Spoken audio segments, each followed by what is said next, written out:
Hi everyone, I am Bhavna and welcome to Math Corner. आज हम 10th class के real number के important और एग्जाम बेस्ड क्वेश्चंस करेंगे जो एग्जाम में बहुत बार पूछे जाते हैं. सो लेट्स स्टार्ट. सबसे पहले fundamental theorem of arithmetic that is very important in this chapter. Fundamental theorem of arithmetic के बारे में ये आपसे क्वेश्चन में 2 मार्क्स में पूछी जाती है. और कैसे पूछी जाएगी? आपसे सिर्फ ये क्वेश्चन पूछा जाएगा, state the fundamental theorem of arithmetic, जिसमें आपको इसकी ये स्टेट बतानी है. बट इस स्टेट के लिए हम इसका मीनिंग समझते हैं कि ये स्टेट है क्या.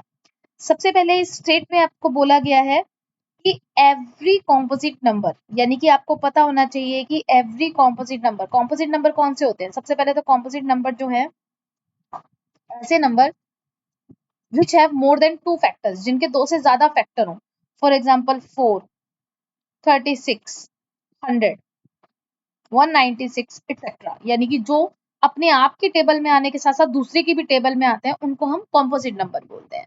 तो एवरी कॉम्पोजिट नंबर, जितने भी कॉम्पोजिट नंबर्स हैं, कैन बी एक्सप्रेस्ड, उनको हम एक्सप्रेस कर सकते हैं, या फिर फैक्टराइज्ड, जिनको हम फैक्टराइज कर सकते हैं. फैक्टराइज का मतलब होता है फैक्टर करना, मतलब टुकड़े करना.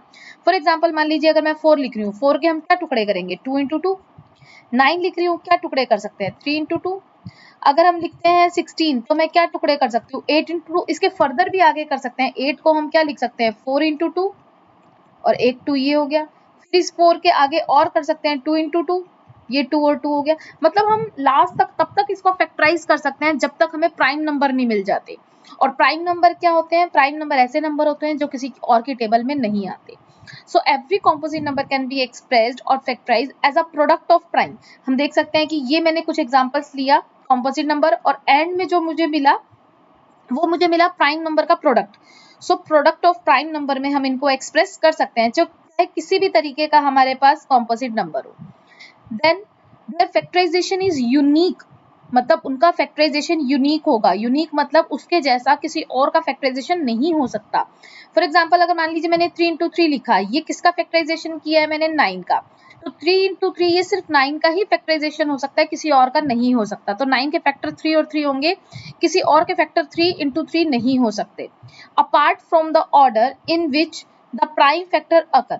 हाँ, इसमें आपका मीनिंग इसका ये है कि प्राइम फैक्टर को आप आगे पीछे ऑर्डर में अरेंज कर सकते हो. जरूरी नहीं है कि पहले असेंडिंग ऑर्डर में करना है या डिसेंडिंग ऑर्डर में करना है. आपके जो फैक्टर्स हैं वो किसी भी ऑर्डर में अरेंज कर सकते हो.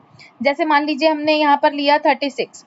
अगर मैं 36 के फैक्टर बनाऊं, इसके फैक्टर बने हैं 16, 2, ये तो सारे के सारे हमारे 2 में ही बने हैं. हम कोई और एग्जाम्पल लेते हैं. जैसे मान लीजिए हमने लिया 100. जरूरी नहीं है ये पहले 2 पे ही करना है, ये 5 पे भी हम पहले कर सकते हैं अरेंज, फिर 2 पे कर सकते हैं, फिर दोबारा 5 पे कर सकते हैं, फिर 2 पे कर सकते हैं. दैट मीन्स आप ऑर्डर को इसमें आगे पीछे आप कर सकते हो. जरूरी नहीं है कि असेंडिंग और डिसेंडिंग में ही करना है. So fundamental theorem of arithmetic हमें कहती है कि every composite number can be expressed और factorised as a product of prime and their factorisation is unique apart from the order in which the prime factors occur. I think आपको सही से समझ में आ गया होगा. इससे रिलेटेड कुछ हम करते हैं एग्जांपल्स.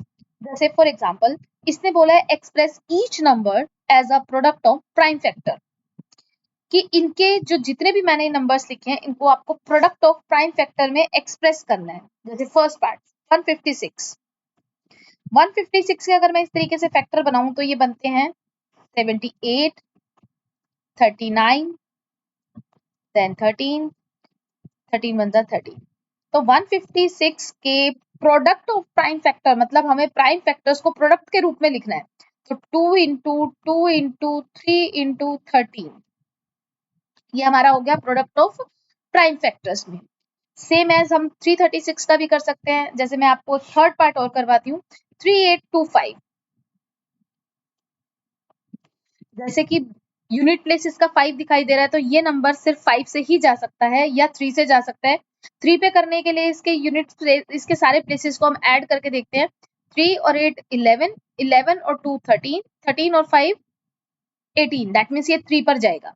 तो 3 पे करते हैं पहले हम. 3 1 3, 3 2 6, 3 7 21, 3 5 75, 50.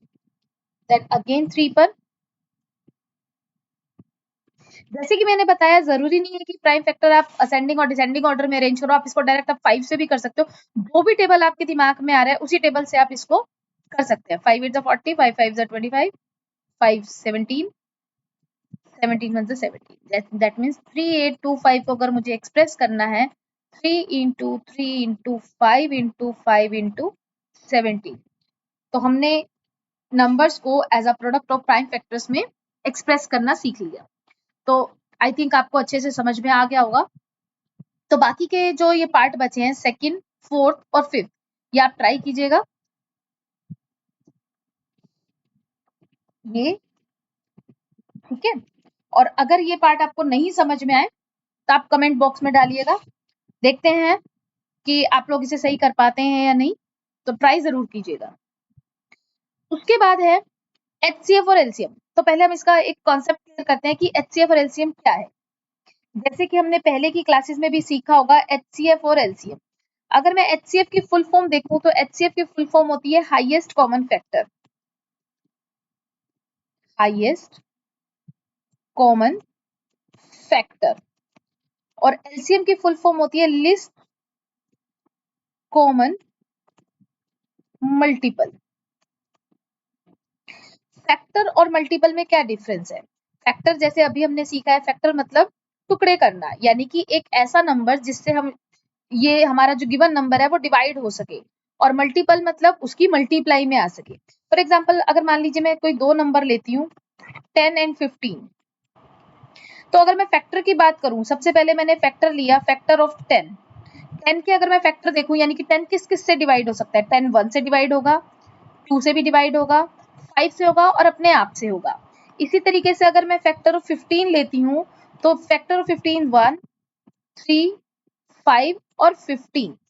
फिर मैं इनके कॉमन फैक्टर लेती हूँ, कॉमन फैक्टर्स। अगर मैं कॉमन फैक्टर की बात करूं, 1 इन दोनों में कॉमन है, 5 इन दोनों में कॉमन है, 1 और 5। और कॉमन फैक्टर के बाद अगर मैं लूं इनका highest common factor, highest common factor, तो वो हाईएस्ट कॉमन फैक्टर इनका क्या हुआ? 5। और हाईएस्ट कॉमन फैक्टर को क्या बोला जाता है? एचसीएफ। तो एचसीएफ हुआ 5। दैट मीन्स इस सम में हमने फैक्टर्स के बेस पे एचसीएफ कैसे निकाला वो आपने सीख लिया। अब आता है एलसीएम निकालना। एलसीएम में सेम यही चीज हम मल्टीपल में करेंगे, क्योंकि एलसीएम की फुल फॉर्म है लीस्ट कॉमन मल्टीपल।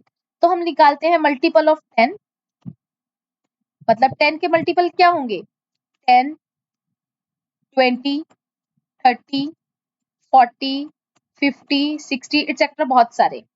और मल्टीपल ऑफ 15 अगर हम देखें तो 15 30 45 60 75 etcetera.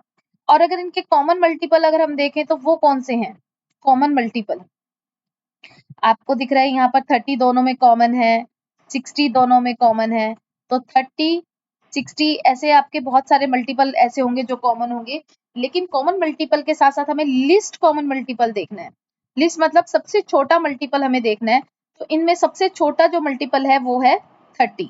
So LCM of these two number will be 30। तो इस तरीके से एचसीएफ और एलसीएम निकाला जाता है। लेकिन आपके सिलेबस में हमें इस तरीके से नहीं करके दिखाना, ये मैंने सिर्फ आपको समझाने के लिए किया है कि हाईएस्ट कॉमन फैक्टर और लिस्ट कॉमन मल्टीपल का मतलब क्या है। हमें इन सम्स को करना है प्राइम फैक्टर्स के मेथड से। और एचसीएफ और एलसीएम जब भी कभी भी आप निकालोगे, ये एक चीज याद रखनी है कि एचसीएफ की वैल्यू हमेशा एलसीएम से बड़ी आती है, छोटी आती है। अगर आप किन्हीं दो नंबर्स का एचसीएफ और एलसीएम निकालोगे तो HCF is always smaller than LCM. And then second point जो इंपॉर्टेंट है वो क्या है? HCF is factor of LCM. जैसे अभी हमने पिछले सम में किया 10 और 15, ये दो नंबर्स थे जिनका हमने एचसीएफ भी निकाला और एलसीएम भी निकाला। तो जब हमने एचसीएफ निकाला तो इनका एचसीएफ निकला था 5 और हमने एलसीएम निकाला तो वो निकला था 30।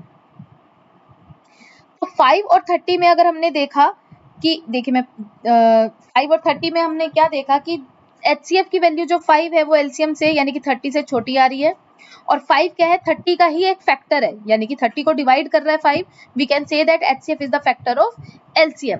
दूसरी इंपॉर्टेंट चीज, जो आपको गिवन नंबर थे, जो दो नंबर आपको गिवन थे, उन गिवन नंबर से जो HCF है वो हमेशा छोटा होता है और LCM उन्हीं गिवन नंबर से बड़ा होता है। तो अगर हम बात करें HCF is factor of LCM, तो हमेशा LCM को एज एन डिविडेंड यूज करते हैं और HCF को एज एन डिवाइजर यूज करते हैं। यानी कि अगर वर्ड प्रॉब्लम्स वाले सम को अगर हम पढ़ के देखें, हमें लगता है कि वहां नीड हमें डिविडेंड की है तो वहां पर हम निकालेंगे LCM, और अगर हमें नीड लगता है वहां पर डिवाइजर की है तो हम निकालेंगे HCF। दूसरा तरीका वर्ड प्रॉब्लम्स में एक और ट्रिक है आपको देखने की, वर्ड प्रॉब्लम्स के हम HCF निकाले या LCM। कुछ बच्चे कंफ्यूज होते हैं कि वर्ड प्रॉब्लम्स में हमें क्या निकालना है, HCF या LCM, क्योंकि उनको क्लियर नहीं होता। तो एक तो ट्रिक आपकी यही है कि आप इस तरीके से देख सकते हो कि वो आपके क्वेश्चन में डिविडेंड की डिमांड कर रहा है या डिवाइजर की, उसके बेस पे आप HCF LCM निकाल सकते हो। या फिर दूसरी ट्रिक क्या है आपकी कि आपको ये देखना है कि आपका जो गिवन आंसर आएगा, जो गिवन डेटा होगा क्वेश्चन में, उससे छोटा आ सकता है या बड़ा आ सकता है। अगर छोटा आएगा तो हमें HCF निकालना है और बड़ा आएगा तो हमें LCM निकालना है। जैसे कि मैं सम्स में आपको क्लियर करूंगी, जैसे जैसे हम वर्ड प्रॉब्लम्स के सम करेंगे वहां पे हम ये चीज क्लियर करेंगे। So let's start some questions.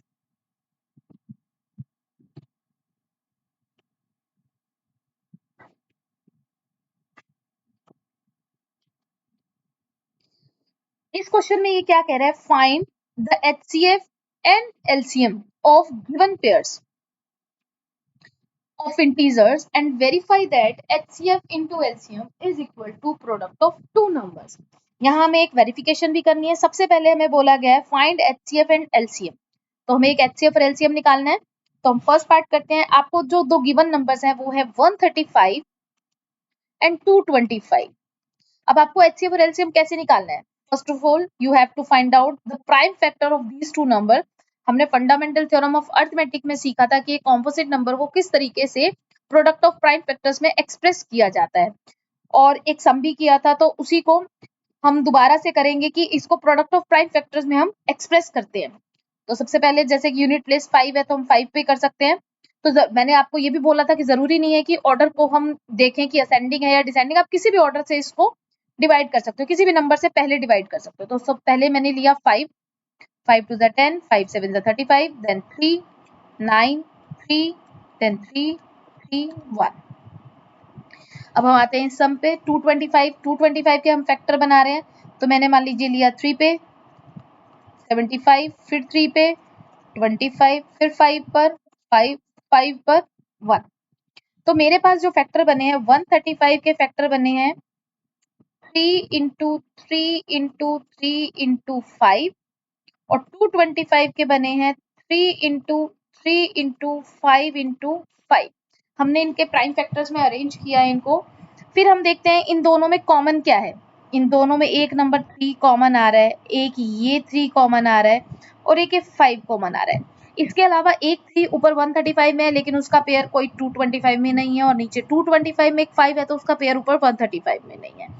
जो हमने कॉमन फैक्टर्स लिए हैं, अभी मैंने फुल फॉर्म बताई थी, HCF मतलब हाईएस्ट कॉमन फैक्टर। जितने ज्यादा से ज्यादा आप कॉमन फैक्टर निकाल रहे हो उनकी वैल्यूज को ही HCF बोला जाता है। तो हमारे पास 3 फैक्टर इसके कॉमन निकले हैं। इन तीनों की अगर हम मल्टीप्लाई कर दें दैट मीन्स आपके पास HCF आ गया 45। अब इसी में हमें अगर LCM निकालना है, LCM का मतलब है जो वैल्यू आपकी HCF की आई है वो पेयर तो आपको लेने ही है, साथ में जो नंबर बच जाते हैं यानी कि एक 3 और एक 5, आपको वो पेयर भी आपको अपने LCM में इंक्लूड करना है। तो जिसकी वजह से हमारा LCM आ जाएगा। इस मेथड को बोला जाता है प्राइम फैक्टराइजेशन मेथड। तो यहाँ पर जो वैल्यू आएगी वो आ जाएगी 3 3 जा 9, 9 5 जा 45, देन 45 15 जा, यहाँ पे हम 45 को 15 से मल्टीप्लाई करेंगे, ये आ गया आपका 675। 675 इसका LCM आ गया। अब हम करना है हमें HCF into LCM product of two numbers. हमने HCF और LCM की वैल्यू निकाल ली। अब हमें करना है इनको वेरिफिकेशन करनी है। वेरिफिकेशन में हम देखें लेफ्ट हैंड साइड में हमें वेरीफाई करने के लिए HCF और LCM चाहिए, तो हम इसको निकाल लेते हैं। हमें लेफ्ट में चाहिए HCF इंटू LCM और राइट में चाहिए प्रोडक्ट ऑफ टू नंबर्स। हमने HCF निकाला है 45 और LCM निकाला है 675, और प्रोडक्ट ऑफ टू नंबर्स है 135 और 225। तो हम करते हैं 675 और 45 की मल्टीप्लाई। 675 और 45, 5 5 जा 25, 2 5 7 जा 35, 35 और 2 7 35 और 2 3, 5 6 जा 30, 33।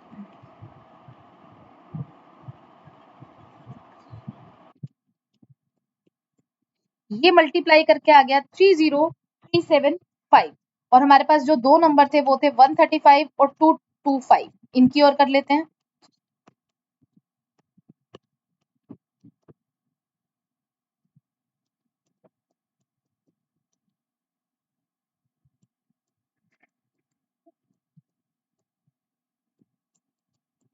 आप देख सकते हैं दोनों ही नंबर्स क्या आए हमारे, सेम आए हैं, 30375।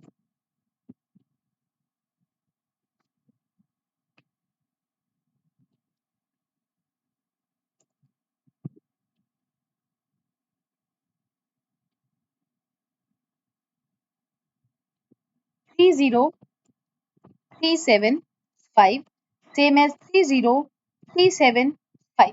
दोनों की मल्टीप्लिकेशन इक्वल आ रही है, दैट मीन्स हमने सम को वेरीफाई किया। देन आपको लिखना है हेंस वेरीफाइड, हेंस वेरीफाइड। और अगर इक्वल नहीं आता है तो आप समझ जाइएगा कि या तो आपकी मल्टीप्लिकेशन में कोई गलती हुई है या फिर एचसीएफ एलसीएम निकालने में कोई गलती हुई है। तो इस सम को आई थिंक आपको समझ में आ गया होगा। एक बार और बता देती हूँ, एचसीएफ और एलसीएम निकालने के लिए सबसे पहले आपको दोनों नंबर्स के प्राइम फैक्टर्स बनाने हैं। प्राइम फैक्टर्स निकालने के बाद एचसीएफ में कॉमन नंबर्स लेने हैं और एलसीएम में जो कॉमन नंबर लिए हैं उसके अलावा जो बच गए हैं वो नंबर लेने हैं। उसके बाद हमने देखा, देखो यहाँ क्लियर है कि एचसीएफ की जो वैल्यू आ रही है वो एलसीएम से क्या है, छोटी है।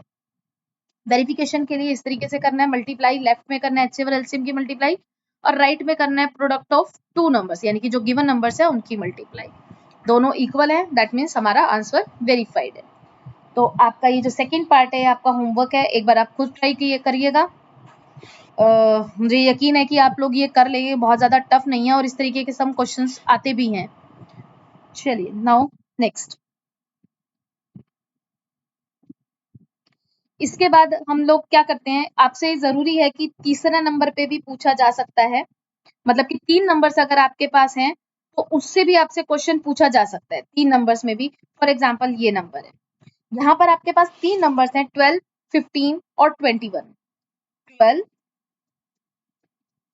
15 और 21, 3 नंबर्स में वो सिर्फ एचसीएफ एलसीएम पूछेगा, वेरिफिकेशन नहीं। तो इसको हम कैसे करते हैं, सबसे पहले ये 2 पे जा रहा है, 2 6 2 3 3 1। तो जो 12 है इसके फैक्टर बने हैं 2 इंटू 2 इंटू 3, यहाँ पर 3 5 5 1। 15 के फैक्टर्स बने हैं 3 इंटू 5, 3 7 7 1। 21 के बने हैं 3 इंटू 7। अब बच्चे कई बार 3 नंबर्स में कॉमन लेने में कंफ्यूज हो जाते हैं, तो सबसे आसान तरीका मैं बताती हूँ आपको। यहाँ पर इनको पावर में कन्वर्ट कर लीजिए, 2 raise to power 2, 3 raise to power 1, 3 raise to power 1, 5 raise to power 1, 3 raise to power 1, 7 raise to power 1। HCF में निकालने के लिए आपको लोवेस्ट पावर पे ध्यान देना है और एलसीएम में निकालने के लिए आपको हाईएस्ट पावर पे ध्यान देना है। यहाँ पर हमें नंबर कुछ दिखाई दे रहे हैं 2, 3, 5 और 7। सबसे पहले हम बात करते हैं 2 की। 2 की जो लोवेस्ट पावर होगी वो हम एचसीएफ में लिखेंगे और हाईएस्ट पावर होगी वो एलसीएम में लिखेंगे। जैसे कि हाईएस्ट पावर 2 की पावर 2 दिखाई दे रहा है, देखिए यहाँ पर 2 रेज टू पावर 2 है, यहाँ पर 2 नहीं है, दैट मीन्स 2 की पावर 0 है। यहाँ पर भी 2 नहीं है, दैट मीन्स 0 है यहाँ पर। तो जो लोवेस्ट पावर है वो यहाँ लिखेंगे एचसीएफ में, यानी कि 2 रेज टू पावर 0, जिसको हम 1 ही बोलेंगे, और हाईएस्ट पावर यहाँ पर लिखेंगे। दैट मीन्स एचसीएफ में हमें 2 नहीं लिखना है। उसके बाद आते हैं 3 पर। 3 की पावर 1 12 में है, 3 की पावर 1 15 में है और 1 ही 21 में, तो तीनों में सेम है। तो यानी कि एचसीएम और एचसीएफ दोनों में ही हमारा 3 की पावर 1 लिखी जाएगी। देन है 5। 5 मेरे पास सिर्फ 15 में है, यानी कि तीनों में अगर मैं देखूं 5 की एक हाईएस्ट पावर आपको 1 दिखाई दे रही है और लोवेस्ट पावर आपको 5 दो में नहीं दिखाई दे रहा है, मतलब 0। 0 मतलब आपको एचसीएफ में नहीं लेना, सिर्फ आपको सिर्फ एलसीएम में अपना इंक्लूड करना है। सेम है 7। 7 भी आपको यहाँ सिर्फ 21 में दिखाई दे रहा है, ना तो 15 में है ना 12 में है, तो हमें 7 एचसीएफ में नहीं लेना, सिर्फ एलसीएम में लेना है। यानी कि क्लियर है, जो हाईएस्ट पावर है वो हमें एलसीएम में इंक्लूड करनी है, लोवेस्ट पावर है वो हमें एचसीएफ में इंक्लूड करनी है। तो हमें तो क्लियर HCF तो हमें 3 मिल गया। एलसीएम में देखते हैं, एलसीएम में 2 raised to power 2 यानी कि 4, 3 5 15 into 7, 15 4 60, 7 420। तो हमारा जो एलसीएम आया है वो 420 आया है। यहाँ पे आप चेक कर लीजिए, एचसीएफ की वैल्यू एलसीएम से छोटी है। दूसरा एचसीएफ एलसीएम का क्या है, एक फैक्टर है, यानी कि 420 से 3 क्या हो रहा है, 3 क्या है 420 को पूरा पूरा डिवाइड कर रहा है। तो ये हमारे 3 नंबर्स में एचसीएफ एलसीएम इस तरीके से निकाले जाते हैं। उसके बाद ये क्वेश्चन भी बहुत इंपॉर्टेंट है, ये हमारी जो हमने अभी प्रॉपर्टी की है उसके बेस पे है। देखते हैं क्या है इस क्वेश्चन में। गिवन दैट एचसीएफ ऑफ, जो ये ब्रैकेट में 2 नंबर लिखे हैं दैट मींस ये गिवन नंबर है आपको 306, 657, इनका एचसीएफ 9 है, ऑलरेडी गिवन है एचसीएफ 9, हमें निकालना नहीं है, आपको सिर्फ इन दोनों नंबर्स का एलसीएम निकालना है। अब कुछ बच्चे क्या गलती करते हैं कि इन दोनों नंबर के प्राइम फैक्टर बना के उनका एलसीएम निकालते हैं, तो वो प्रोसेस नहीं करना, क्योंकि इससे एग्जामिनर को साफ पता चलेगा कि आप लोगों को एक प्रॉपर्टी नहीं पता है। वो प्रॉपर्टी कौन सी है कि HCF into LCM is equal to product of two numbers, क्योंकि इस प्रॉपर्टी को यूज करके हम इस सम को बड़ी आसानी से और कम समय में कर सकते हैं। इसलिए जरूरी नहीं है कि हम उस लंबे मेथड से उस चीज को करें। तो इस सम को कैसे करेंगे, जैसे HCF हमें 9 दे रखा है, LCM आपको निकालना है, product of two numbers which is given 6, 306 and 657। LCM निकालने के लिए 9 यहाँ मल्टीप्लाई है, यहाँ आके डिवाइड होगा। अब यहीं पर कुछ बच्चे ये भी गलती करते हैं, पहले इन दोनों को मल्टीप्लाई करना सोल्व करते हैं, फिर उसको 9 से डिवाइड करते हैं। ये गलती आप कभी मत करना, इससे आंसर तो आपका निकल आएगा लेकिन आपको टाइम बहुत ज्यादा लग जाएगा। तो इसीलिए आपको करना क्या है, 9 को यहाँ लाके आप कटिंग करिए, लोएस्ट टर्म में चेंज कर दीजिए। जितना आप लोएस्ट टर्म में चेंज करोगे उतनी ही आसानी से सम ये इजिली सोल्व होगा। 3 पे कट हो रहा है 102, देन अगेन 3 पर 3 3 9, 3 4 12, आपके पास बचा 34 into 657। बस अब आपको 657 को 34 से मल्टीप्लाई करना है। 4 7 28, 2 4 5 20, 20 और 2 22, 2 4 6 24 और 2 26, 21, 2 3 5 15, 15 और 2 17, 1 3 6 18 और 1 19, 2 2 3 3 8। इतनी आसानी से ये सम निकल आया। तो इसलिए आपको हर चीज का पता होना चाहिए कि कौन से सम में हमें क्या ट्रिक यूज करनी है या कौन सा मेथड यूज करना है। जरूरी नहीं है एलसीएम बोला है तो हम इसको प्राइम फैक्टराइजेशन से ही निकाले, क्योंकि इसने कहीं पे भी मेंशन नहीं किया है कि आपको एलसीएम प्राइम फैक्टराइजेशन से निकालना है, इसलिए हमने अपनी ये प्रॉपर्टी यूज की है। आई होप आपको समझ में आ गया होगा। अब आते हैं इस क्वेश्चन पे, देखते हैं ये क्वेश्चन क्या है। It is also very very important. Check whether 6 raised to power n can end with the digit 0 for any natural number n। Natural number n का मतलब क्या है, नेचुरल नंबर n यानी कि 1 2 3 अप टू इंफिनिटी, कोई सा भी number अगर हम ले 6 रेज टू पावर n, यानी कि n के ऊपर अगर हम कोई भी नेचुरल नंबर लेते हैं, जैसे 6 रेज टू पावर 1 लेते हैं तो 6 होता है, 6 रेज टू पावर 2 लेते हैं तो 36 होता है, 6 रेज टू पावर 3 लेते हैं तो 216 होता है, तो 6 रेज टू पावर 4, ऐसे हम कहाँ तक सॉल्व करेंगे, हम कहाँ तक देखेंगे कि इसका एंड 0 पे होगा या नहीं होगा।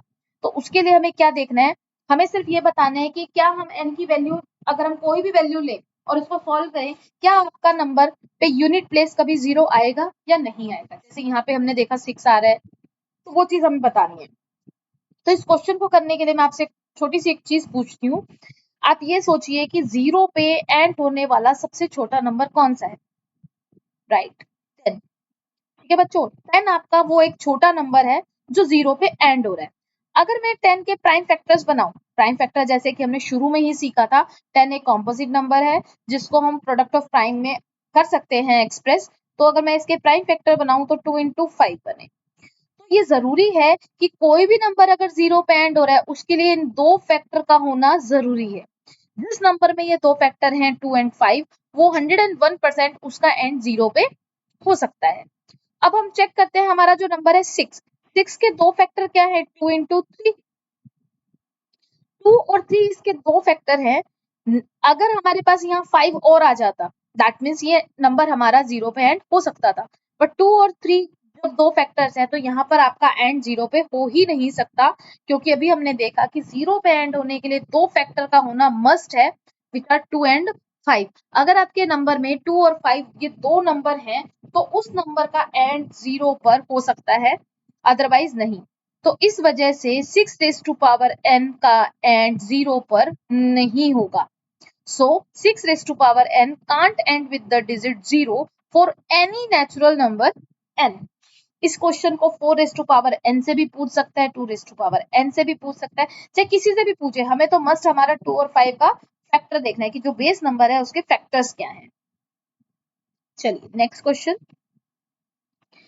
Explain why 7 into 11 into 13 plus 13 is a composite number। जैसे कि कॉम्पोजिट नंबर का हमें पता है कि कॉम्पोजिट नंबर कौन सा नंबर होता है, जिसके दो से ज्यादा फैक्टर होते हैं। एक नंबर जिसके दो से ज्यादा फैक्टर हो उसको कॉम्पोजिट बोलते हैं, और प्राइम नंबर जिसके दो फैक्टर हो उसको प्राइम बोलते हैं। और उन दो फैक्टर में नंबर इटसेल्फ और वन, सिर्फ यही दो होते हैं। और कॉम्पोजिट में वन के अलावा आपके पास दो से ज्यादा फैक्टर होने चाहिए। चलिए स्टार्ट करते हैं हम। 7 into 11 into 13 plus 13। अब हमें ये भी पता है कि यहाँ पर आपके पास जो नंबर्स हैं प्लस और माइनस, ये जो दो साइन होते हैं ये आपके टर्म्स को स्प्लिट कर देती हैं, यानी कि अलग अलग कर देती हैं। Terms must be split by addition और सब्ट्रैक्शन।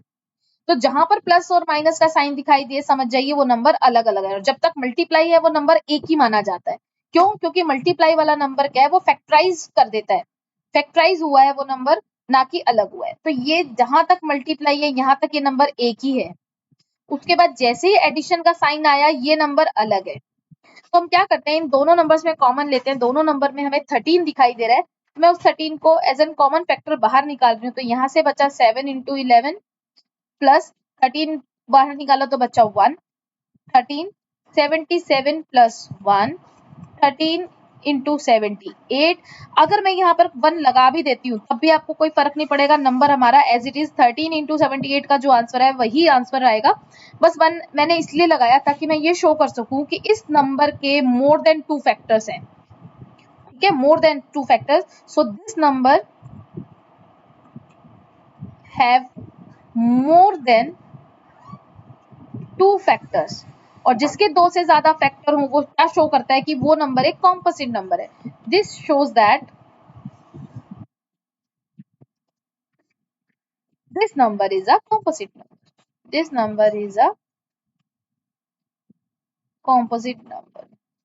तो ये सम आपको इस तरीके से करना है, ना कि कुछ बच्चे क्या गलती करते हैं कि इन तीनों की मल्टीप्लाई करी फिर प्लस 13 करा और फिर उसको प्राइम फैक्टर्स बना के दिखाते हैं, तो उससे शो करते हैं। उसकी बजाय आपको ये सम इस तरीके से सॉल्व करना है, यानी कि कॉम्पोजिट नंबर के लिए सिर्फ हमें ये शो करना है कि इस नंबर के दो से ज्यादा फैक्टर है। Now next, if two positive integers p and q are written as p and q, यानी कि आपके पास दो नंबर हैं p which is a square b cube, q which is a cube b। आपको इसका HCF और LCM निकालना है। चलिए जैसे कि मैंने अभी आपको बताया था कि HCF निकालने के लिए और LCM निकालने के लिए अगर मैं इन दो नंबर का HCF और LCM निकाल रही हूँ p और q का, तो आपको हाईएस्ट और लोएस्ट पावर पे ध्यान देना है। जो लोएस्ट पावर होगी वो HCF में और हाईएस्ट पावर होगी वो LCM में। यहाँ पर मुझे a और b ये दो इंटीजर्स दिखाई दे रहे हैं।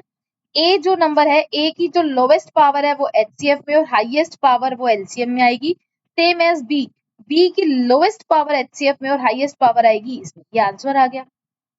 और अगर आपको इस तरीके से ना समझ में आए तो इसको एक और तरीके से बता देती हूँ, P equal to a square b cube है, यानी कि a into a into b into b into b, q a cube b, मतलब a आपका 3 टाइम आ रहा है और b आपका 1 टाइम आ रहा है। अब अगर हम इसमें रिपीट देखें आपके ये कौन कौन से कॉमन नंबर्स हैं, तो हमारे पास ये कॉमन नंबर आ रहा है, ये दोनों में कॉमन है, और जो कॉमन नंबर है कॉमन फैक्टर है वो HCF में काउंट होता है। तो हमारे पास a इंटू बी यानी कि a स्क्वायर b, ये हमारा आ गया HCF में। और LCM में मैंने आपको बताया था कि जो कॉमन नंबर आ रहे हैं वो तो लेने ही हैं आपको, साथ में जो नंबर बच जाते हैं, बचा क्या है, ऊपर से 2b बचे हैं और नीचे एक a, यानी कि कुल मिला के 3 a हैं और 3 ही b हैं। तो इनका जो LCM आ जाएगा वो आ जाएगा ए क्यूब बी क्यूब। तो आंसर दोनों ही तरीकों से सेम है, चाहे आप इस तरीके से निकालिए या उस तरीके से निकालिए, बट मैं प्रेफर करूंगी कि आप ये तरीका करना है आपको शॉर्ट में, ठीक है। तो यानी कि बस एक आपको ये चीज ध्यान रखनी है, इस तरीके के क्वेश्चन हमेशा एमसीक्यूज में पूछे जाते हैं, एमसीक्यूज में बहुत पूछे जाते हैं ये वाले क्वेश्चंस। पी और क्यू जो भी दो नंबर दे रखे हैं उनका एचसीएफ निकालने के लिए आपको लोवेस्ट टर्म लेनी है एचसीएफ में और हाईएस्ट टर्म लेनी है आपको अपने एलसीएम में। आई होप आपको समझ में आ गया होगा ये वाला question. Then next, LCM of two numbers is 45 times, then their HCF is one number is 225, sum of their HCF and LCM is 1। तो सबसे पहले हम गिवन चीजें लिखते हैं कि हमें गिवन में क्या क्या है। पहली line LCM of two number is 45 time their HCF, यानी कि किन्हीं दो नंबर का जो LCM है is मतलब इक्वल टू 45 टाइम्स, टाइम्स का मतलब होता है मल्टीप्लाई, देन देयर एचसीएफ अपने ही एचसीएफ से 45 टाइम्स बड़ा जो है वो एलसीएम है। एक चीज तो आपको ये दे रखी है क्वेश्चन में। सेकंड हमें क्या दे रखा है, उनमें से एक number, one number is 225, one number is 225, sum of their HCF and LCM is, और थर्ड चीज आपको दे रखी है sum of their HCF and LCM, HCF और एलसीएम इन दोनों का जो सम है वो 1150, 1150। Then find the other number, जो आपको निकालना है फाइंड आउट में, जो आपको निकालना है वो आपको अपना सेकंड नंबर निकालना है। Let's start. अब हम क्या करते हैं यहाँ पर, सबसे पहले हम यहाँ पर एक सॉल्यूशन में एचसीएफ को लेट करते हैं, let HCF is equal to x. मैंने ऐसा इसलिए किया क्योंकि जो गिवन चीज है उसमें बोला है कि जो एलसीएम है एचसीएफ से 45 टाइम्स है। अगर आपको एचसीएफ पता होगा कितना है तो आप आराम से एलसीएम निकाल सकते हो। तो एचसीएफ अगर मेरा एक्स है तो मेरा जो एलसीएम है वो कितना आ जाएगा, 45x, क्योंकि उससे 45 टाइम्स है। अब आपके पास एचसीएफ भी एलसीएम है। अब मैं अपनी इस चीज को यूज करती हूँ, एचसीएफ और एलसीएम जो है वो 1150 है according to question. HCF plus LCM is equal to 1150। HCF हमने एक्स लेट किया है, एलसीएम हो जाएगा 45x इज इक्वल टू 1150। दोनों को अगर मैं ऐड करती हूँ, एक्स का कोई कोफिशिएंट नहीं है, दैट मीन्स 1, तो ये हो गया 46x is equal to 1150। x निकालने के लिए 46 इधर जाके क्या हो जाएगा, डिवाइड, यानी कि 1150 को हमें क्या करना है, 46 से डिवाइड करना है। डिवाइड करने के लिए हम स्मॉलेस्ट नंबर देखते हैं, हमारा 2 से कट हो रहा है, ये भी 2 पर जा रहा है,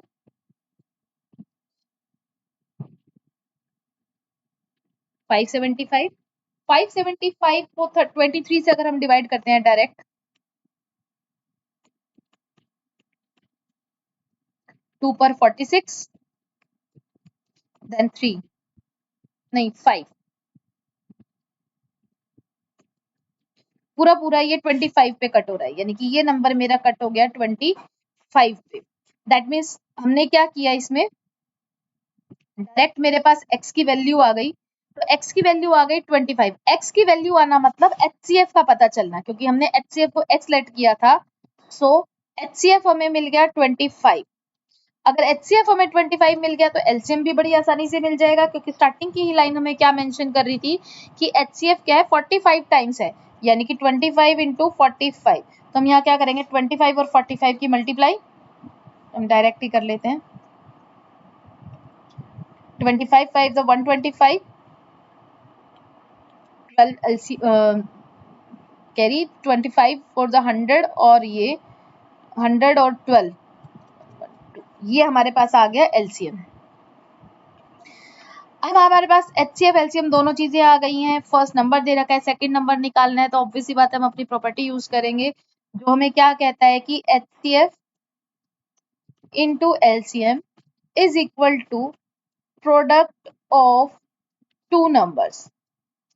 यहाँ पर हमारे पास HCF है 25, LCM है 1125, प्रोडक्ट ऑफ टू नंबर्स में से एक नंबर है आपके पास 225, सेकंड नंबर आपको निकालना है, सेकंड नंबर आप बी लेट कर लीजिए, यहाँ हमने लिख लिया बी। 25 इंटू 1125, 225 यहाँ मल्टीप्लाई इधर आके डिवाइड में हो जाएगा, इज इक्वल टू बी। 25 9 जा 225 और 9 1 जा 9, 2 2 9 2 जा 18, 4 5 9 5 जा 45, यानी कि 125 आपके पास आ गया सेकेंड नंबर। इजी था ना? बस आपको थोड़ा सा दिमाग लगाना है कि क्या चीजें दे रखी हैं, किस चीज को कैसे यूज करके आप कौन सी चीज को यूज कर सकते हो, कौन सी प्रॉपर्टी यूज करनी है, तो आसानी से सम हो जाते हैं। अब आते हैं वर्ड प्रॉब्लम्स के सम पे। ये बड़े ध्यान से देखिएगा क्योंकि क्वेश्चंस में आपको वर्ड प्रॉब्लम्स पूछी जाएंगी, तो उसके बेस पे थोड़ा सा डिफिकल्ट बच्चों के लिए ये हो जाता है कि अंदाजा लगाना कि एलसीएम निकालना है या एचसीएफ, क्योंकि अब तक हमने जितने सम किए उसमें क्लियर कट था कि एचसीएफ है या एलसीएम है। यहाँ पर हमें कुछ नहीं दिया, ये आपको खुद से इमेजिन करना है कि हमें निकालना क्या चीज है। चलिए, in a seminar the number of the participants in maths physics and biology are this and this, यानी कि 336 जो पार्टिसिपेंट्स है वो मैथ्स के हैं, 240 फिजिक्स के हैं और 96 पार्टिसिपेंट्स बायोलॉजी के हैं। Find the minimum number of rooms required in each room, same number of participants if to be seated and all of them being in the same subject।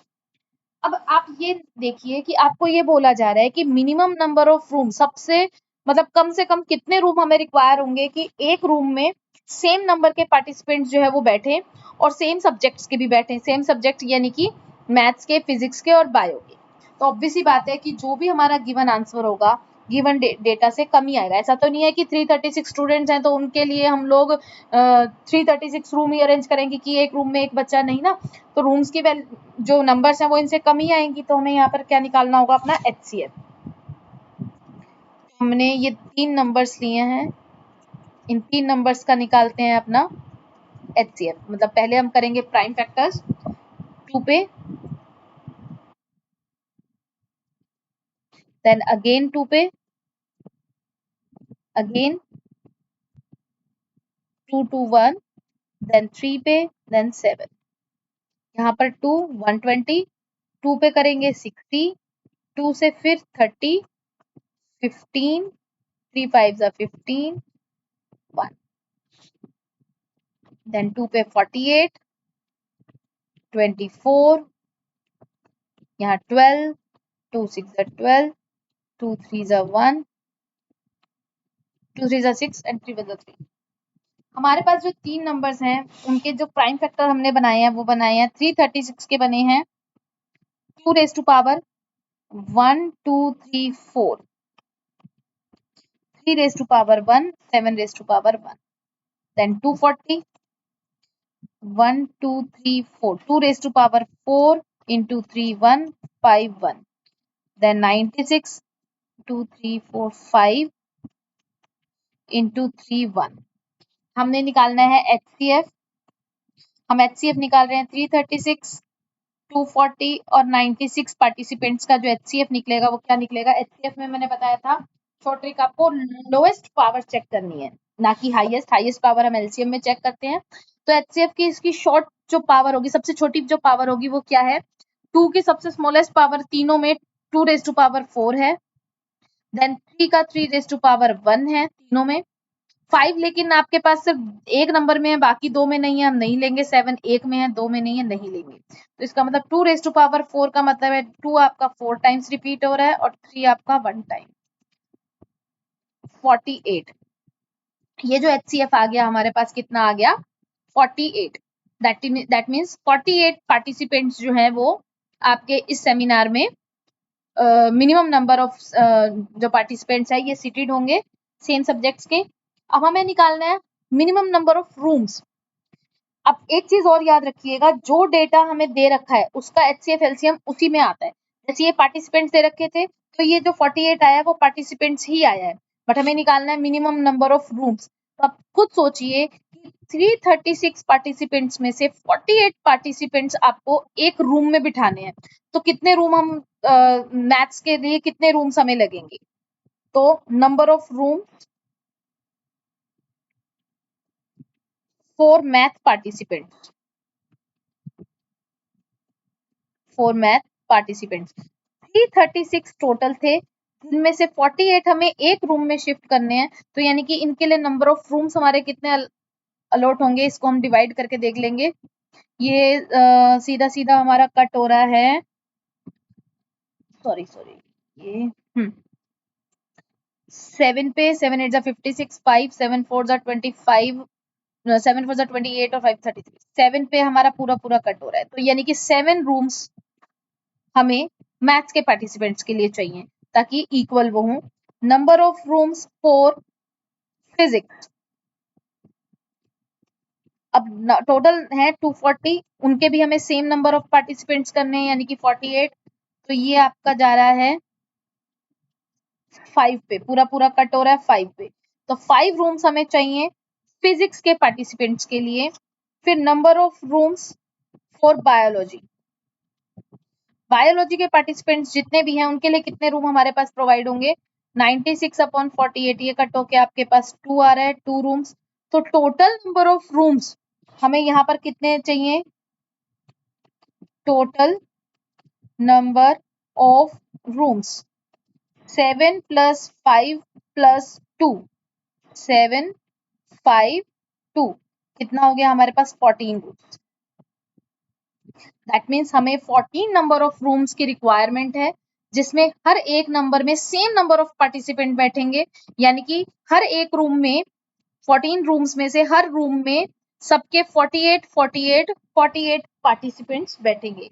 मैंने आपको बताया जिस नंबर में आपको डेटा दे रखा था 336 240 और 96 पार्टिसिपेंट्स थे, तो जो इनका एचसीएफ या एलसीएम जो भी निकालोगे वो पार्टिसिपेंट्स में ही आएगा, लेकिन हमसे रूम्स की रिक्वायरमेंट पूछी थी तो उन पार्टिसिपेंट्स के हिसाब से हमने रूम निकाला, तो हमें टोटल नंबर ऑफ रूम्स पता चल गया कि हमें कितने की रिक्वायरमेंट है। आई होप आपको समझ में आ गया होगा। आप इन सब को जरूर ट्राई कीजिएगा, अगर फिर भी नहीं आता है तो आप कमेंट बॉक्स में डालिएगा, मैं कोशिश करूंगी आपके डाउट्स क्लियर करने की पूरी। चलिए next question, the traffic light at the 3 different road crossing change after every 48 second, 72 second and 108 second respectively. If they change at 7 AM, what time will they change again? 3 traffic light है जो इतने seconds में change हो रही है अलग अलग crossing roads पे, तो एक साथ वो दोबारा कब, एक बार वो 7 AM पे इकट्ठी चेंज हुई है, उसके बाद वो कितने बजे दोबारा से चेंज होगी, तो ऑब्वियस सी बात है जो हमारा आंसर आएगा, अब 48 सेकंड, 72 सेकंड, 108 सेकंड में वो चेंज हो रही है, इससे कम टाइम में तो चेंज हो नहीं सकती, इतना टाइम तो वो लेंगी या इससे ज्यादा टाइम लेंगी, ज्यादा के लिए हमें निकालना होता है एलसीएम, तो आपको ये क्लियर है कि इन क्वेश्चन में हमें निकालना है एलसीएम, 48 72 108, अगर 48 का करें 24 2 पे फिर आ जाएगा 12 6 3 देन 1, 2 पे 36 18 9 3 3 जा 9 1, देन अगेन 2 पे 54 27 3 पे 9 3 3 जा 9 1, हमने जो फैक्टर्स बनाए हैं वो लिख लेते हैं प्राइम फैक्टर।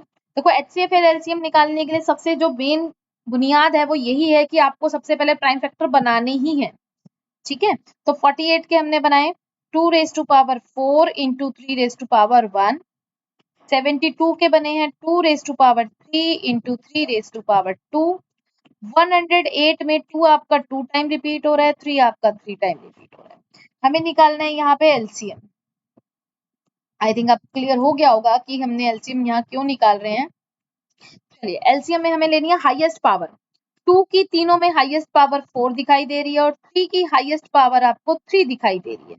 अगर हम इसको सॉल्व करते हैं तो कितना आता है 2 रेज टू पावर 4, यानी कि 2 को 4 बार आपको मल्टीप्लाई करना है, तो ये कितना आएगा 16, और 3 को आपको 3 बार मल्टीप्लाई करना है तो ये आ जाएगा 3 9 27, फिर 27 इंटू 16, यहाँ पे आप मल्टीप्लाई करके देख लीजिए 27 और 16, 6 7 द 42, 4 6 2 द 12, 12 और 4 16, then 27 2 13 4 432,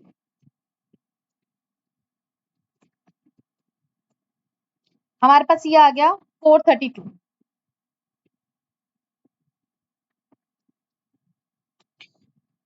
अब यहाँ पे 432 के आगे हम क्या यूनिट यूज करेंगे? अब आप ये चेक कीजिए कि जिन डेटा के हमने एलसीएम निकाला है वो थे क्या, 48, 72, 108 क्या थे? ये सेकंड्स में थे, तो आपका ये जो एलसीएम आएगा वो सेकंड में ही आएगा। तो हमारे पास ये हमें कंफर्म है कि वो 432 सेकंड के बाद फिर दोबारा से जो है वो अगेन एक बार फिर दोबारा से चेंज होंगे। तो हम 432 सेकंड्स का देखते हैं कितने मिनट का वो है। तो 432 सेकंड को अगर मैं 60 से डिवाइड करती हूँ, क्योंकि एक मिनट में आपके 60 सेकंड्स होते हैं, तो और एक घंटे में 60 मिनट होते हैं, तो मैं इसको मिनट में करने के लिए कर रही हूँ। तो यहाँ पर हमने किया 420 टू 12, तो ऊपर जो है वो मिनट आ गए पूरे पूरे और नीचे जो बच गए हैं वो आपके सेकंड बच गए। तो 432 सेकंड में, या फिर आप अपना थोड़ा सा जर्नल भी देखें तो 432 सेकंड का मतलब है 7 मिनट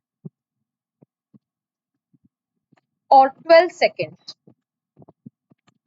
ठीक है, यानी कि 432 सेकंड का मतलब है 7 मिनट और 12 सेकंड। 7 मिनट 12 सेकंड के बाद वो चेंज होंगे, लेकिन एट व्हाट टाइम हमें पूछा जा रहा है, कितने टाइम पे वो चेंज होगी।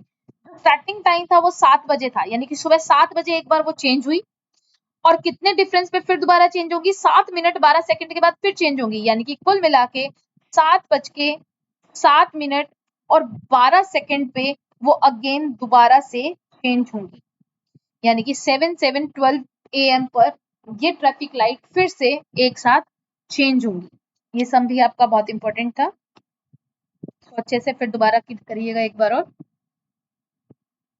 नाउ नेक्स्ट क्वेश्चन, ये हिंट मैं आपको दूंगी लेकिन इस क्वेश्चन को आप ट्राई करना, हिंट दे रही हूँ आपको, और करके मुझे कमेंट बॉक्स में जरूर बताइएगा कि आपका कितना आंसर आया, मैं आपको रिस्पॉन्स करूंगी। Avni wants to plant 28 marigold plants and 36 rose plant in her garden. कि अवनी ने अपने गार्डन में 28 के मैरीगोल्ड प्लांट और 36 के रोज प्लांट को प्लांट किया है। What is the greatest number of row? कितनी रो वो ज्यादा से ज्यादा लगाए if each row has the same number of marigold and the same number of rose plant, कि वो हर एक रो में मैरीगोल्ड और रोज प्लांट को इक्वली प्लांट कर सके। अब दिमाग लगाइए कि 28 मैरीगोल्ड के प्लांट हैं, तो 28 मैरीगोल्ड के प्लांट के लिए वो 29-30 रो तो बनाएगा नहीं, ऑब्वियस सी बात है, इससे कम रो बनेंगी। और ऐसे ही 36 रोज प्लांट के लिए मतलब कि 36 से ज्यादा अगर कोई भी नंबर ले, 37 भी ले, 37 रो में 36 रोज प्लांट थोड़ी ना लगाएगा, वो कम में लगाएगा। कम के लिए ऑब्वियस सी बात है हमें क्या निकालना होता है, HCF। तो एक चीज क्लियर है, यहाँ पर इस क्वेश्चन में निकालना है आपको HCF। अब 28 मैरीगोल्ड प्लांट और 36 रोज प्लांट का जब आप HCF निकालोगे, जो आंसर आएगा वो प्लांट में आएगा, दैट मीन्स आपको प्लांट पता चल जाएंगे, लेकिन हमें निकालनी है रो। तो हमें क्या करना है, number of row of marigold, number of row of rose plant, same as जैसे हमने अभी, आप थोड़ी सी वीडियो को अगर रिमाइंड करके देखेंगे तो मैंने अभी एक क्वेश्चन करवाया था, सेम उसी टाइप का क्वेश्चन है, तो आप उसी तरीके से इस क्वेश्चन को करिएगा, जैसे जिसमें नंबर ऑफ रूम्स निकालने का हमने सम किया था, सेम उसी पैटर्न पे ये सम होगा। आप जरूर ये करके इसका आंसर कमेंट बॉक्स में डालिएगा, मुझे यकीन है कि आप लोग इस क्वेश्चन को जरूर कर पाएंगे। नाउ ये भी बहुत इंपॉर्टेंट है, कुछ बच्चे इस तरह के क्वेश्चंस पे बहुत ही कंफ्यूज हो जाते हैं, बट की क्वेश्चन बहुत इजी है। इसने बोला है HCF ऑफ 144 एंड 180, यानी कि अगर हम 144 और 180 का HCF निकालते हैं, इज एक्सप्रेस्ड मतलब हम उसको लिख सकते हैं in the form of this, then the find the value of m। आपको m निकालना है, तो सबसे पहले हम निकालते हैं 144 और 180 का HCF, जिसके लिए हमें क्या बनाने हैं, इनके प्राइम फैक्टर्स। 2 पर 72, अब तो आई थिंक आपको ये प्राइम फैक्टर बनाने आ गए होंगे, क्योंकि हर सम में हम बहुत बार बना चुके हैं और ये आप लोगों ने 5th 6th में सीखा भी होगा। चलिए 144 के ये फैक्टर्स बन गए, देन 180 के। ऐसा तो नहीं है कोविड के टाइम पे आप लोगों ने सीखा होगा तो आपके पास एक्सक्यूज होगा कि आप लोगों ने ये किया ही नहीं है, क्योंकि कोविड में मोस्ट ऑफ द स्टूडेंट्स ने ऑनलाइन क्लासेस में क्या सीखा है वो आप भी जानते हो। चलिए 144 के हमने फैक्टर्स बनाए, 180 के फैक्टर्स बनाए, तो 144 के जो फैक्टर्स बने हैं वो क्या बने हमारे, टू कितनी बार रिपीट हो रहा है, देखिए 1 2 3 4, और 3 कितनी बार रिपीट हो रहा है, 2 times, same as 180। 2 times 2, 2 times 3 और 1 टाइम 5। हमें निकालना है इसका HCF, क्योंकि क्वेश्चन में क्लियर बोला है इसने HCF। तो HCF को 144 और 180 कितना आ जाएगा HCF, यानी कि ध्यान रखिए लोएस्ट पावर, छोटी पावर देखनी है। तो 2 में दोनों में छोटी पावर 2 ही है। 3 में दोनों सेम है तो सेम लेंगे। 5 यहाँ पे 1 है लेकिन ऊपर 5 नहीं है तो हम नहीं लेंगे। तो 2 raise to power 2 4, 3 raise to power 2 9 और 36। हमारा पास HCF आ गया 36। लेकिन क्वेश्चन अभी खत्म नहीं हुआ है, आगे भी करना है।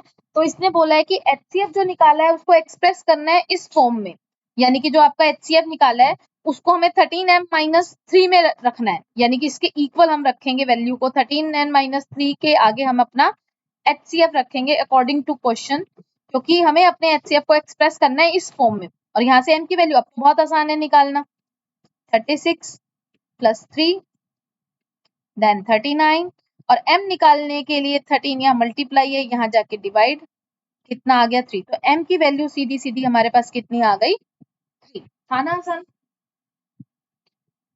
चलिए now next, find the greatest number which when divides 125, 162, 259 leaves remainder 5, 6, 7 respectively। अब यहाँ पे क्लियर ना तो इसने ये बोला है HCF निकालना है, ना इसने बोला है LCM निकालना है। तो कैसे पता लगाएं कि इसमें HCF निकलेगा या LCM? तो देखिए इसने एक चीज बोली है कि ग्रेटेस्ट नंबर निकालना है, बड़े से बड़ा नंबर जो कि 125, 162 और 259 को डिवाइड करे। व्हेन डिवाइड्स, जो इनको अगर डिवाइड करे 125 को, 162 को और 259 को, एक ऐसा नंबर जो इनको डिवाइड करे तो आपके पास ये रिमाइंडर बचना चाहिए। ठीक है, डिवाइड करे तो ऑब्वियस सी बात है, हमें मैंने आपको क्लियर बताया था कि HCF और LCM में HCF is factor of LCM, जिसकी वजह से हम अंदर LCM ले लेते हैं और बाहर HCF। तो अंदर वाला part as an dividend use होता है और बाहर वाला part as an divisor use होता है। इस क्वेश्चन में क्लियर है, डिविडेंड हमें दिया हुआ है 125, 162, 259, हमें डिवाइजर निकालना है। डिवाइजर यानी कि क्लियर है हमें क्या निकालना है इस क्वेश्चन में, HCF निकालना है। अब बारी आती है रिमाइंडर जो बचे हुए इनका क्या करना है। तो आपको क्या करना है, हर एक क्वेश्चन में अपने हर एक पार्ट का रिस्पेक्टिवली रिमाइंडर को पहले ही माइनस कर दीजिए। 162 में से 6 को माइनस कर दीजिए और 259 में से 7 को माइनस कर दीजिए।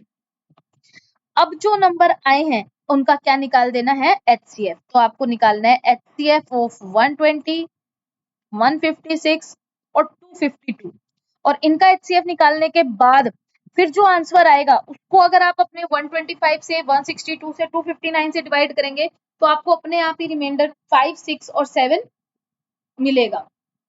इस क्वेश्चन को भी आप अपना घर से ट्राई कीजिएगा, मैंने आपको हिंट दे दिया है। जिसको बच्चे को ना समझ में आया तो प्लीज कमेंट बॉक्स में जरूर बताइएगा, मैं इसे दोबारा बता दूंगी। Next, find the greatest number which when divides. I think ये भी करवाने की जरूरत नहीं है, सेम इसी पैटर्न पर है। ग्रेटेस्ट नंबर है जो डिवाइड्स कर रहे हैं इन नंबर्स को, तो आपको ऑब्वियसली बात है समझ आ गया होगा। इसमें से पहले 1 को माइनस कर दीजिएगा, 9377 में से 2 को माइनस कर देना, 15628 में से 3 को माइनस कर देना, और जो आएगा उनका क्या निकालना है हमें HCF। तो इसे ट्राई जरूर करना और कमेंट बॉक्स में अपना आंसर जरूर लिखना, मैं चेक करके आपको रिप्लाई जरूर करूंगी। Now the LCM of two numbers is 2400, which of the following can't be their HCF। ये भी बहुत ही अच्छा क्वेश्चन है। इसमें हम एक बार फिर से रिपीट करते हैं जो मैंने आपको पहले बताया था कि HCF जो है हमेशा LCM से छोटा होता है, पहली चीज। दूसरी, HCF is factor of LCM, ये चीज होती है। मैंने आपको स्टार्टिंग में बताया था ये दोनों चीजें बहुत इंपॉर्टेंट है और इनके बेस पे ही हम सम सॉल्व करना सीखेंगे। अब देखिए पहली अगर मैं चीज देखूं तो यहाँ पर 2 नंबर का LCM दे रखा है और HCF उनका ये हो सकता है नहीं हो सकता। अगर मैं पहली प्रॉपर्टी देखूं तो पहली प्रॉपर्टी में ये चारों ही ऑप्शन करेक्ट बैठ रहे हैं, लेकिन अगर दूसरी प्रॉपर्टी देखती हूँ कि HCF LCM का फैक्टर है तो इनमें देखते हैं कौन सा फैक्टर है। 2400 को अगर मैं 300 से डिवाइड करूं तो ये पूरा पूरा डिवाइड हो रहा है, दैट मीन्स ये नंबर इसका फैक्टर है। अगर मैं इसको 400 से डिवाइड करूं तो ये भी पूरा पूरा डिवाइड हो रहा है, यानी कि 400 2400 का फैक्टर है। अगर मैं 2400 को 500 से डिवाइड करती हूँ तो 20 से 20 कैंसिल होकर 24/5 आया है। ये इसको पूरा डिवाइड नहीं कर पा रहा, that means 500 is not the factor of 2400। एक बार अगला और चेक कर लेते हैं, 2400 डिवाइडेड बाय 600, ये भी पूरा पूरा डिवाइड हो रहा है। तो इन चारों ऑप्शंस में से सिर्फ एक ये नंबर ऐसा है जो 2400 का फैक्टर नहीं है, यानी कि 500 2400 को डिवाइड नहीं कर पा रहा है। तो सीधी सी बात है कि 500 can't be there HCF। If two numbers have LCM 2400, then 500 can't be their HCF. तो उसका HCF 500, ये 500 उसका HCF नहीं हो सकता अगर 2400 उसका LCM है तो। ठीक है, तो देखो हमने सिंपल से अपनी इन्हीं प्रॉपर्टी को यूज करके इस क्वेश्चन को कितना इजीली कर लिया। तो आप भी इसी तरह से ट्राई करना। Two numbers have 12 as their HCF and 350 as their LCM. True या false?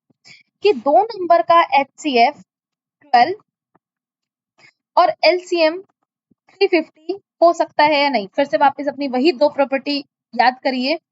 First, HCF is less than LCM and HCF is factor of LCM। अगर ये दोनों प्रॉपर्टी एक साथ अप्लाई हो रही हैं तो इसका मतलब ये आपका सम क्या होगा, ट्रू। तो अगर मैं पहली चीज को देखूं तो पहली अप्लाई हो रही है। अब सेकंड को देखते हैं कि HCF LCM का फैक्टर है या नहीं है। तो हम अपने LCM को अपने इस फैक्टर से HCF से डिवाइड करके देखते हैं। 2 पे कट करते हैं, देन 3 पर 55/2, यानी कि पूरा पूरा कट नहीं हो रहा है। पूरा पूरा कट नहीं हो रहा है, इसका मतलब ऑब्वियस सी बात है कि दो नंबर्स का HCF 12 और LCM 350 नहीं हो सकता, इट्स नॉट पॉसिबल। तो इसका मतलब ये क्वेश्चन में आ जाएगा फॉल्स। आई थिंक आपको क्लियर हो गया।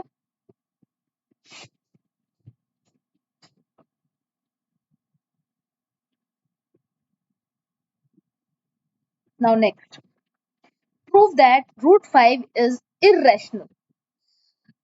अब मैं आपको बताती हूँ कि जो आपका पूरा चैप्टर है रियल नंबर, उसमें मेन दो ही कॉन्सेप्ट है। या तो आपके HCF LCM के कॉन्सेप्ट चलेंगे, HCF LCM के कॉन्सेप्ट यानी कि सीधे सीधे HCF LCM पूछेगा, या फिर MCQs के थ्रू पूछेगा, या फिर वर्ड प्रॉब्लम्स के थ्रू पूछेगा, किसी भी तरीके से हैं वो आपके HCF LCM के सम होंगे, या फिर इररेशनलिटी के सम भी होंगे, यानी कि आपको इररेशनल नंबर प्रूव करने होंगे। हमें इररेशनल नंबर क्या है क्या नहीं, चलिए पहले हम इसका एक कॉन्सेप्ट क्लियर करते हैं, फिर हम इस सम पे आते हैं। यस, सबसे पहले तो आपको ये पता होना चाहिए कि इररेशनल नंबर क्या होते हैं। इररेशनल नंबर, अगर आपके स्क्वायर के अंदर, रूट के अंदर एक परफेक्ट स्क्वायर नंबर ना हो तो उसका मतलब वो इररेशनल नंबर में कन्वर्ट हो जाता है। परफेक्ट स्क्वायर नंबर यानी कि जैसे 2 किसी का स्क्वायर नहीं है, 3 किसी का स्क्वायर नहीं है, 5 किसी का स्क्वायर नहीं है, तो ये इररेशनल नंबर्स हैं। अब आपको ये बोलना है कि √2 इररेशनल है, इसे प्रूव करो। हालांकि हमें पता है कि √2 इररेशनल है, बट इसे प्रूव कैसे करना है, तो उसको प्रूव करना हम सीखेंगे। यानी कि अगर मैं आपको प्रूव करके दिखाती हूँ, prove that √2 is an irrational number, ये हम प्रूव करते हैं। तो इस क्वेश्चन को करने से पहले एक कॉन्ट्राडिक्शन रेज करते हैं। कॉन्ट्राडिक्शन क्या होती है कि जिस किसी एक बात पे दो व्यक्ति अगर सहमत नहीं है, एक कुछ और कह रहा है, एक कुछ और कह रहा है, एक कह रहा है दिन, एक कह रहा है रात, कुछ इस तरीके की चीजें जिसमें दो व्यक्ति सहमत ना, उसमें कॉन्ट्राडिक्शन रेज होती है। तो यहाँ कॉन्ट्राडिक्शन रेज करते हैं, जैसे कि सबने बोला है कि ये इररेशनल नंबर है, हम इसका उल्टा बोलते हैं कि ये इररेशनल नहीं है, रैशनल है। तो हम इसी को चीज को एज्यूम करके करते हैं। लेट वी एज्यूम दैट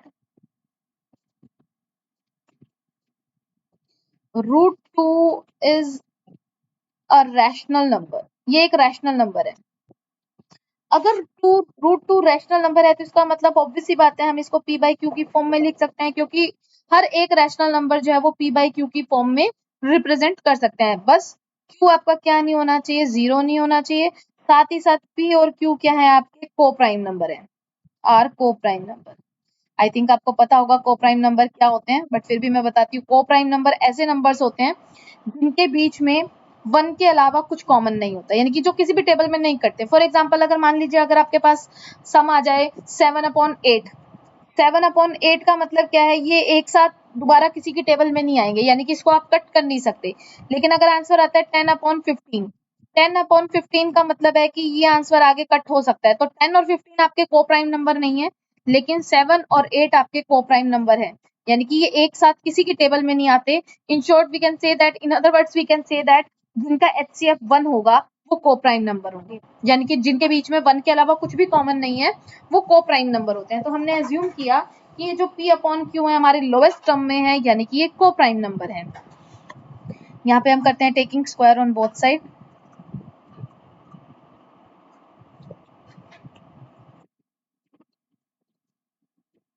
यानी कि √2 इसका भी स्क्वायर, P/Q इसका भी स्क्वायर। √2 का स्क्वायर कितना आ गया 2, P² / Q², ये आपके पास आ गया। अगर मैं इसको इंटरचेंज करूं तो Q² को मैं इधर ला सकती हूँ 2 के पास, और 2 को ले जा सकती हूँ डिनोमिनेटर में, 2 को Q² की जगह और इसको इसकी जगह। तो यहाँ पर हमने क्या किया, हमारे पास सम ये आ गया था 2 = P² / हमने Q² को यहाँ लिया और 2 को यहाँ लेके, यहाँ से मुझे क्लियर हो रहा है कि P² आपका 2 से डिविजिबल है, P² इज डिविजिबल बाय 2। अगर P² 2 से डिविजिबल है तो P is also divisible by 2, यानी कि अगर मान लीजिए मैं बोलूं 64 2 से डिविजिबल है, यानी कि 64 को 2 पूरा पूरा डिवाइड कर रहा है, तो 64 किसका स्क्वायर होता है 8 का, तो वो 8 को भी डिवाइड करेगा। सेम यही है, P² अगर 2 से डिविजिबल है तो P भी 2 से डिविजिबल है। So we can write it as, अगर P 2 से डिवाइड हो रहा है तो 101% P जो है वो 2 की टेबल में आ रहा है। तो P अगर 2 की टेबल में आ रहा है तो इसका मतलब हम क्या लिखेंगे, जो P है वो 2 की टेबल में आ रहा है। कौन से नंबर पे आ रहा है, जैसे 16 2 से डिवाइड है तो 16 क्या हो रहा है 2 की टेबल में आता है 8 नंबर पे, 2 8 16। तो P कौन से नंबर पे आएगा, P एक वेरिएबल है तो इसको हम वेरिएबल की फॉर्म में ही लेट कर लेते हैं कि ये A नंबर पे आ रहा है, तो P = 2A।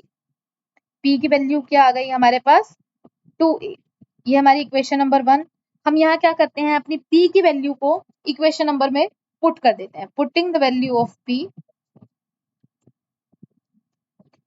putting the value of P in equation 1। Equation 1 क्या है हमारी, Q² = P² / 2। यहाँ पर हम P की वैल्यू पुट करते हैं अपनी, तो यानी कि इसमें राइट हैंड साइड में आपके पास P है तो सिर्फ वहीं पर हमने अपनी वैल्यू को पुट करना है। Q² = P की जगह हम 2A पुट करते हैं, तो P के ऊपर स्क्वायर है तो उसकी वैल्यू के ऊपर भी स्क्वायर आएगा। स्क्वायर अगर ओपन करते हैं तो 4A² / 2, कट करते हैं तो 2A²। अब 2 राइट में मल्टीप्लाई है, लेफ्ट में आते ये डिवाइड में हो जाएगा। अब यहाँ पे हमें दिख रहा है कि Q² 2 से डिवाइड हो रहा है, बस उसको आपको अपनी स्टेटमेंट में लिखना है, Q² is divisible by 2, then Q is also divisible by 2। अभी मैंने आपको बताया कैसे।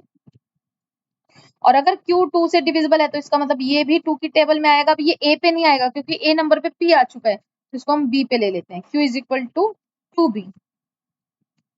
अब आपके पास P और Q दोनों की वैल्यूज आ गई हैं, तो हम क्या करते हैं, P की वैल्यू हमारे पास आई है 2A, Q की वैल्यू आई है 2B।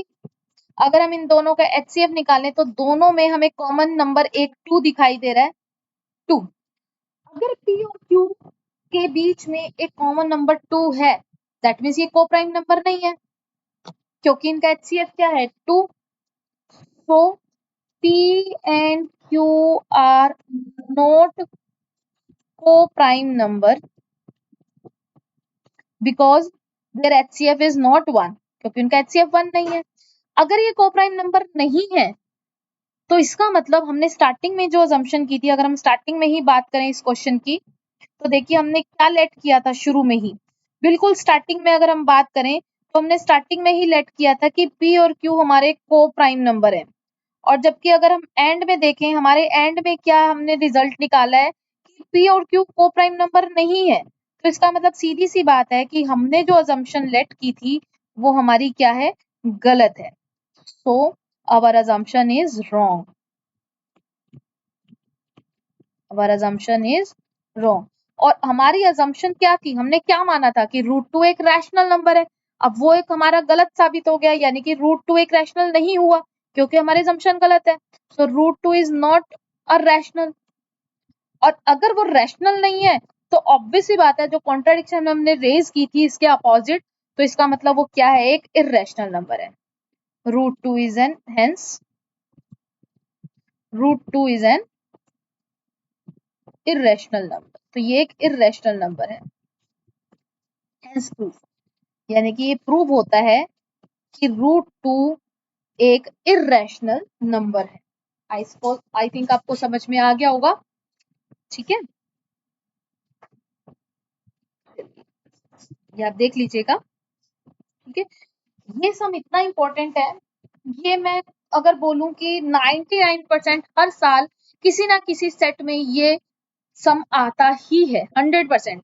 हाँ, बात अलग है कि जरूरी नहीं है √2, ये √3 भी आ सकता है, √5 आ सकता है, √7 आ सकता है, या और भी तरीकों से आ सकता है. तो लेकिन आएगा जरूर, 100% आएगा. तो इसको जितनी बार आप प्रैक्टिस करोगे उतनी बार ये सम आपको अच्छे से आएगा. हाँ, ये बात है कि आपने पहली बार किया है तो आपको थोड़ा सा डिफिकल्ट लगा होगा, लेकिन आप इसको रिवाइंड कर करके आपको 2-3 बार इस सम को समझना है तो आपको ये इजी भी लगने लगेगा. तो आप उसी बेस पे आप इस सम को जरूर ट्राई करना, इजी लगेगा. अब जैसे अब आई थिंक आपको ये सम समझ में आ गया होगा कि √5 इर्रेशनल कैसे प्रूव करेंगे. सेम ऐसे ही आप इसको अजम्पशन करना, कॉन्ट्राडिक्शन रेज करना कि ये इर्रेशनल है, इसको p/q की फॉर्म में लिख के, तो इसका कॉमन फैक्टर आपका लास्ट में 5 आएगा, प्रूव होगा कि ये नंबर को प्राइम नहीं थे. सेम ऐसे जैसे हमने अभी किया है. तो ये आप अपने होमवर्क में इस सम को जरूर ट्राई करना. देन नेक्स्ट, अब कुछ सम इस तरीके से भी आ सकते हैं, जैसे अभी मैंने बोला कि एक सिंपल सा सम तो आपने समझ लिया, मैंने √2 करवाया. √2 के बेस पे आप √3 भी प्रूव कर सकते हो, √5 भी प्रूव कर सकते हो, √7 भी कर सकते हो, √11 भी कर सकते हो, किसी भी तरीके के नंबर कर सकते हो. लेकिन अगर आपके सम कुछ इस तरीके के आते हैं कि prove that 3 + 2 √5 is an irrational number, जब इस तरीके के सम आते हैं तो अगर ये आपको दिया जाता है 3 नंबर में, तो आपको क्या करना है कि इसमें जहां तक है पॉसिबिलिटी गिवन आपको होगा, given that √5 is an irrational number, ये गिवन होगा. और गिवन नहीं होगा तो इसको प्रूव करना तो आपको आ ही गया है कि √5 कैसे इर्रेशनल प्रूव करना है. तो हम ये सम देखते हैं. उसी तरीके से स्टार्टिंग उसी तरीके से करनी है. हम एज्यूम कर लेते हैं कि ये रैशनल है. Let we assume that 3 + 2 √5 is a rational number. अगर ये रैशनल नंबर है तो इसका मतलब 3 + 2 √5 को हम p/q की फॉर्म में लिखेंगे, जहां पर हमारा q क्या नहीं है, 0 नहीं है, और p एंड q हमारे क्या है, इंटीजर्स हैं. p and q are integers. ठीक है, उसके बाद हम यहाँ पर क्या करते हैं, अब यहाँ पे टेकिंग स्क्वायर वगैरह कुछ नहीं करना. कोशिश ये करनी है कि लेफ्ट में जो आपको एक इर्रेशनल नंबर दिखाई दे रहा है, जैसे इस क्वेश्चन में मुझे √5 दिखाई दे रहा है, तो लेफ्ट में आपको √5 को रखना है, बाकी सबको एक एक करके उधर लेके जाना है. तो मैं 2 √5 को रखती हूँ लेफ्ट में. सबसे पहले मैं लेके जाती हूँ 3 को, प्लस है तो इधर हो जाएगा माइनस. अब यहाँ पर मैं लेती हूँ एलसीएम, यहाँ कुछ नहीं है तो 1 लिख के q एलसीएम आ गया p - 3q. फिर मैं क्या करती हूँ, अब 2 को भी लेके जाती हूँ. 2 मेरा क्या है यहाँ पर आके अपॉन में. अब देखिए, आपके पास लेफ्ट और राइट में दो चीजें हैं. राइट में अगर मैं बात करूं तो राइट में मेरे पास क्या है, p - 3q + 2q अपॉन में 2q. तो ये जो चीज है आपकी किस फॉर्म में है, ये आपकी इंटीजर्स की फॉर्म में है. p और q हमारे इंटीजर्स थे, अपॉन में है यानी कि फ्रैक्शन में है. फ्रैक्शन में अगर इंटीजर्स हैं तो वो रैशनल नंबर होता है, क्योंकि फ्रैक्शंस में क्या होता है हमारे पास, फ्रैक्शन में हमने क्या सीखा है कि रैशनल नंबर क्या होते हैं, जिनको हम p/q की फॉर्म में लिख सकते हैं. तो ये नंबर हमारा p/q की फॉर्म में है. तो p/q की फॉर्म में होने के कारण ये नंबर क्या है आपका, रैशनल है. But in left hand side में जो √5 है वो हमारा इर्रेशनल है. ये हमें प्रूव करना भी आता है. अगर क्वेश्चन में दिया होगा तो हम डायरेक्ट लिखेंगे कि लेफ्ट हैंड साइड में रैशनल नंबर है, इर्रेशनल है, विच इज गिवन. और अगर नहीं दिया हुआ है तो आप इसको प्रूव भी कर सकते हो. तो देखा जाए तो लेफ्ट में इर्रेशनल है जो हम प्रूव कर भी सकते हैं, या फिर हमें दिया भी होगा। और राइट हैंड साइड में सीधा सीधा हमारे पास क्या है, इंटीजर्स की फॉर्म में है, फ्रैक्शन में है, तो ये रैशनल है। तो कभी भी एक रैशनल नंबर और एक इररेशनल कभी भी इक्वल नहीं हो सकते। इसका मतलब क्या हुआ, in right hand side, as p and q are integers, so it form a rational number. But in left hand side, root 5 is an irrational number, which is impossible. एक रैशनल और irrational number equal हो ही नहीं सकते, which is impossible. Impossible क्या कि आपकी left और right equal नहीं हो सकती। लेफ्ट और राइट का इक्वल होना इम्पॉसिबल है, विच इज इम्पॉसिबल। लेफ्ट और राइट का इक्वल होना क्या है आपका, इम्पॉसिबल है। सो अवर अजम्पशन इज रॉन्ग। तो आपको यहाँ लास्ट में लिखना है अवर assumption is wrong. That's why जो हमने assumption किया था, हमने assume किया था कि ये rational है, ये rational ना होके वापस से क्या बन गया, irrational बन गया। So that's why 3 plus 2 root 5 is an irrational number and proof. तो इसको इन शॉर्ट में हम इस तरीके से सम को कर सकते हैं। Now prove that root 2 plus root 5, अब यहाँ पे दो तरीके के नंबर्स आ रहे हैं, तो शुरुआत हम वैसे ही करेंगे कॉन्ट्रडिक्शन से। Let we assume that root 2 plus root 5 is a rational number. तो रैशनल नंबर है तो हम इसको क्या लिखेंगे, p बाई क्यू की फॉर्म में लिखेंगे। क्यू क्या नहीं है आपका, 0 नहीं है, एंड p एंड q आपके क्या है, आर इंटीजर्स और coprime number.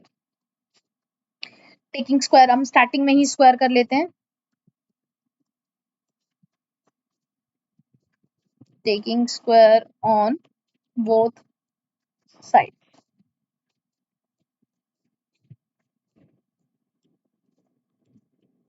p and q।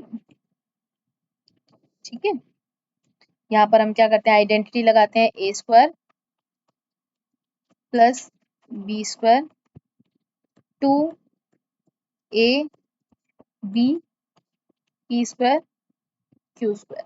आप यहाँ इंटीजर्स लिखिए या को प्राइम नंबर भी लिख सकते हैं, और हमें पता है कि को प्राइम नंबर ऑब्वियसली बात है, इंटीजर्स तो होते ही हैं। तो यहाँ पर आ गया हमारा 2 5 2 root 10 upon equal to p square upon 5 और 2 7। अब देखिए कुछ कुछ हमारा अभी पिछले सम की तरह बन गया है क्वेश्चन। पिछला क्वेश्चन हमारा सम क्या था, 3 प्लस 2 रूट 5 था, सेम एज 7 प्लस 2 रूट 10 है। तो सबसे पहले 7 को हम लेके जाएंगे इधर माइनस, फिर हम क्या करते हैं, यहाँ पर जो हम 7 लेके गए हैं, यहाँ एलसीएम लेंगे, 2 root 10 is equal to q square, हमारा एलसीएम आ गया, पी स्क्वायर हमने 1 लिया था माइनस 7 क्यू स्क्वायर। फिर नेक्स्ट स्टेप में हम 2 को भी लेके जाएंगे, यानी कि लेफ्ट में सिर्फ आपका रूट वाला नंबर होना चाहिए। ये मल्टीप्लाई में है, इधर डिवाइड में हो गया। अब सेम ऐसे ही राइट हैंड साइड में पी और क्यू आपके क्या है, इंटीजर्स हैं। ठीक है, या को प्राइम नंबर बोल दीजिए, को प्राइम नंबर भी आपके इंटीजर्स ही होते हैं। तो जो इंटीजर्स हैं, इंटीजर्स की फॉर्म है, दैट मीन्स ये रैशनल है, और लेफ्ट में आपका इररेशनल है। सेम एज लेफ्ट में इररेशनल, राइट में आपका रैशनल, ये इक्वल हो ही नहीं सकता। ये एक कॉन्ट्राडिक्शन है कि राइट में आपका एक रैशनल नंबर की फॉर्म आ रही है, राइट में आपकी इररेशनल आ रही है, विच इज नॉट इक्वल। आपके इक्वल नहीं हो सकते, इट्स नॉट पॉसिबल, ये पॉसिबल नहीं है इनके लिए इक्वल होना। So our assumption is wrong, our assumption is wrong. So root 2 plus root 5 is an irrational number, ये आपका इर्रेशनल नंबर है। ठीक है, आप ट्राई कीजिएगा, आपको स्टार्टिंग में लगेगा टफ, लेकिन जब आप इसको 2 से 3 बार आप कर करके देखेंगे तो आपको ये इजी भी लगने लगेगा।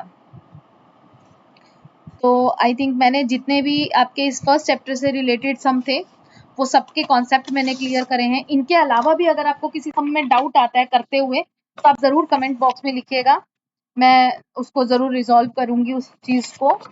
और आगे आपको अगर देखना है कि आपको कौन से और कंटेंट लेने हैं, कौन सा चैप्टर करना है, तो आप मुझे कमेंट बॉक्स में बताइएगा।